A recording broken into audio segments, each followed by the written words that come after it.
Hi friends, simple and ஈஸியாக ஒரு chicken biryani செய்து பார்க்கலாம். ஒரு குக்கரில் நெய் எண்ணெய் 2 சேர்த்துக்கோங்க. ஹோல் ஸ்பைசஸ் போட்டு தாளிச்சுக்கோங்க. 2 கப்பு வெங்காயம் போட்டு வதக்கிடுங்க. வெங்காயம் நல்லா ப்ரௌன் கலர் ஆனக்கப்புறமா 1 கப்பு தக்காளியை போட்டு நல்லா வதக்கிடுங்க. தக்காளி போட்டு நல்லா வதங்கினோடனே 1 கப்பு புதினா இலையும் போட்டு நல்லா நைஸாக வதக்கிக்கோங்க. 2 நல்லா வதங்கி வந்ததுக்கப்புறம் 1 கப்பில் புதினா இலை, இஞ்சி, பூண்டு, மற்ற கரம் மசாலா எல்லாம் சேர்த்து அரைச்சி வச்சுருக்கேன். உங்கள் காரத்துக்கு தகுந்த மாதிரி பச்சை மிளகாய் ஆட் பண்ணிக்கோங்க. நான் 1/2 kilo rice 1/2 kilo chicken add பண்ணியிருக்கேன். 1/2 கிலோ சிக்கன் போட்டு நல்லா எண்ணெய் பிரிஞ்சு வந்தோடனே மசாலா தூள் போட்டுக்கோங்க.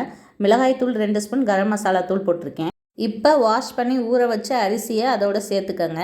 நான் 3 உலக்கு எடுத்திருக்கேன். ஒரு உலக்குக்கு 2 டம்ளர் தண்ணி நான் வைப்பேன். பூண்டு அரைச்ச ஜாரையும் அலசி அந்த தண்ணியும் கணக்கில் எடுத்து ஊற்றிக்கலாங்க. இப்போ தேவையான அளவு உப்பு போட்டு குக்கர் மூடி போட்டு 2 விசில் விட்டு இறக்குனீங்கன்னா பொல பொலன்னு அருமையான பிரியாணி ரெடிங்க. இதே மாதிரி ட்ரை பண்ணுங்கள். சிம்பிளாகவும் இருக்கும், ஈஸியாகவும் இருக்கும்.